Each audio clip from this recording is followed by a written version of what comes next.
मेरे भाइयों एवं बहनों, आपको युग निर्माण योजना अक्टूबर 2021 पृष्ठ 5 अपनी आत्मशक्ति को जागृत करें पढ़कर सुनाते हैं। आइए पढ़ते हैं, हम सुनने का प्रयास कीजिए। मित्रों, आत्मविश्वास बढ़ाने के लिए जीवन साधना के प्रत्येक साधक को आगे कदम बढ़ाना चाहिए, क्योंकि यही साहस, सफलता एवं विजय का मूल मंत्र है। जिनका स्वयं पर भरोसा है वे कुछ भी करने में समर्थ होते हैं। कठिनाइयाँ, बाधाएं, विपत्तियाँ उन्हें न तो डरा पाती हैं और न डिगा पाती हैं। इसके विपरीत विषमताओं में उनका हौसला पहले की तुलना में 1000 गुना हो जाता है। साहसी, सदा विजयी, इसी ध्येय वाक्य को लिए वे हमेशा आगे बढ़ते हैं।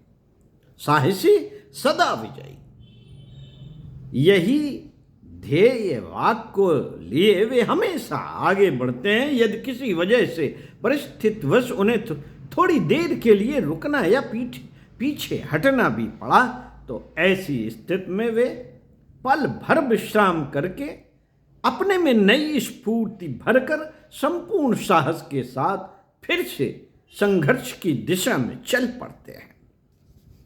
आत्मविश्वासी कभी हार नहीं मानता और कभी हारता भी नहीं, क्योंकि उसे अपनी आत्मशक्ति पर भरोसा होता है। उसे इस महान सत्य पर संपूर्ण आस्था होती है कि वह आत्मा है, अजर, अमर, शुद्ध, बुद्ध एवं मुक्त, परम शक्तिमान परमेश्वर का पुत्र होने के कारण वह स्वयं में अनंत शक्तियों का स्रोत है। उसकी यही विशेषता उसे प्रत्येक सत्कार में विजय दिलाती है। परंतु इस आत्मविश्वास में, स्वयं पर गहरे विश्वास में और अहंकार में भारी फर्क है। अहम में डूबे हुए व्यक्ति को अपने शरीर और मन की क्षमताओं पर भरोसा होता है। सफलता उसे गर्वोन्मत्त करती है, जबकि असफलता के क्षणों में वह निराशा के गहरे अंधेरों में घिर जाता है। अहमग्रस्त व्यक्ति को जब सफलता, श्रेय, सम्मान मिलता है तो वह दूसरों को तुच्छ, क्षुद्र समझने लगता है। इसके विपरीत असफलताओं की निराशा उसके मन में आत्महत्या जैसी कायरता के रूप में फलने फूलने लगती है। आत्मविश्वास को अपनाकर जीने वाले अपनी सफलता को ईश्वरीय अनुदान मानते हैं। इसे औरों में बांटने, अपने श्रेय, समृद्धि व सम्मान के द्वारा दूसरों की पीड़ा निवारण के लिए वे भरसक कोशिश करते हैं। सफलता के लिए उनका संघर्ष एक सद्गुण संवर्धन की प्रक्रिया बन जाता है, जबकि विफलताएं उन्हें अपने दुर्गुणों को पहचानने में और उन्हें दूर करने में मददगार साबित होती हैं। जिस किसी तरह से सफलता, श्रेय, यश अथवा सम्मान हथिया लेने की प्रवृत्ति उनमें नहीं होती। यह अलग बात है कि उनकी आंतरिक शक्तियों के चुंबकत्व के कारण ये सभी तत्व अपने आप ही उन तक खिंचे चले आते हैं। आत्मविश्वास का विकास कैसे किया जाए? मित्रों, आत्मविश्वास का विकास कैसे किया जाए, इस बारे में अनिवार्य सत्य यही है, अपने बारे में हमारी मान्यता जैसी है हम वैसे ही बनते चले जाएंगे। और जो व्यक्ति अपने आप को मिट्टी समझता है वह जरूर कुचला जाता है। धूल पर सभी पांव रखते हैं, किंतु अंगारे पर कोई नहीं रखता।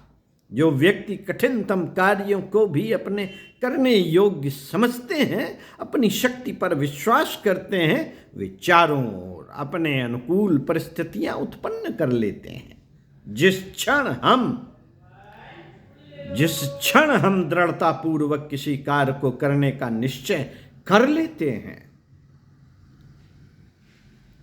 तो समझना चाहिए कि आधा कार्य पहले ही पूर्ण हो गया।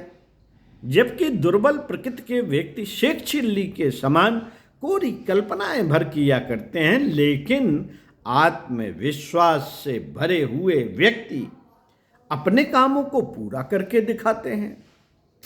विराट वृक्ष की शक्ति हमेशा छोटे से बीज में छिपी रहती है। यही बीज खेत में पड़कर उपयोगी खाद पानी पाकर विशालकाय छायादार वृक्ष के रूप में प्रस्फुटित हो जाता है। उसी तरह हम सबके भीतर भी समस्त संभावनाएं एवं अनंत शक्तियां बीज रूप में छिपी हैं, जिनको विवेक के जल से अभिसिंचित कर श्रेष्ठ विचारों की उर्वरा खाद देकर जागृत किया जा सकता है। यदि हम अपने अंदर की अमूल्य शक्ति एवं सामर्थ्य को जान लेने में सफल हो जाएं, तो सहज ही महानता के शिखर पर पहुंच सकते हैं। साथियों, युग ऋषि परम पूज्य गुरुदेव ने कार्यकर्ताओं की गोष्ठी लेते हुए आत्मविश्वास विकसित करने के लिए कुछ विशेष सूत्र बताए थे। ऋषि मुख से उच्चारित किए गए इन मंत्रों को अपने जीवन में धारण कर कोई भी आत्मविश्वास का धनी बन सकता है।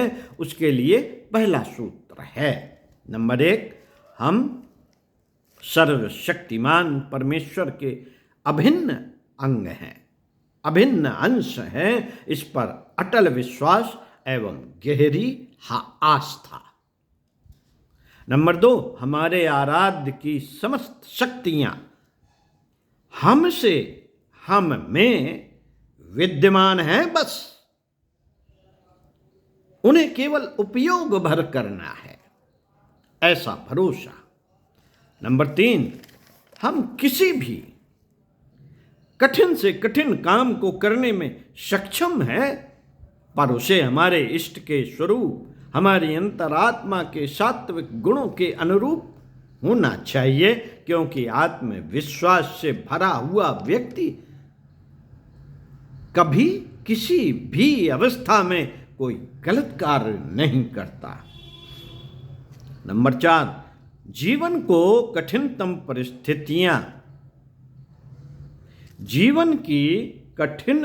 परिस्थितियां बस एक चुनौती भर है। जीवन की कठिनतम परिस्थितियां बस एक चुनौती भर हैं, ना कि विपत्ति।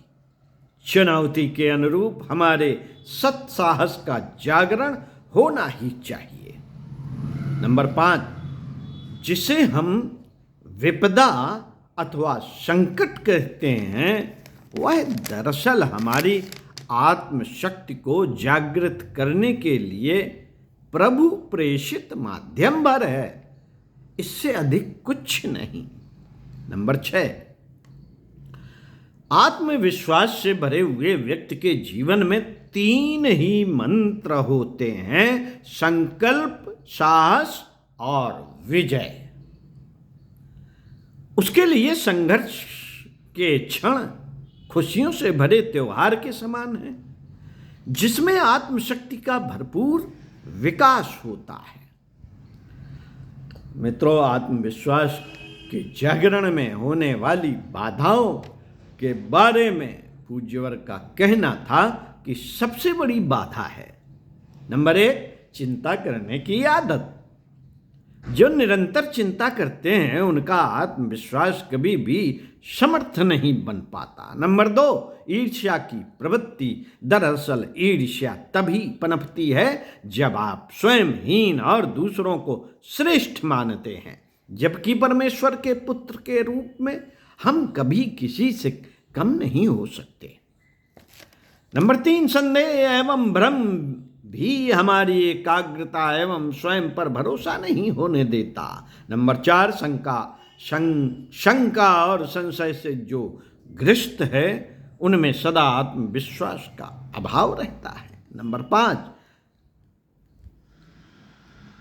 इन दुष्प्रवृत्तियों से जो छुटकारा पा लेते हैं वे आत्मविश्वास से युक्त होकर स्वसम्मान के अधिकारी होते हैं। ओम शांति। साथियों, इसी पृष्ठ के में एक कोटेशन दिया है, सुनते हैं, आइए।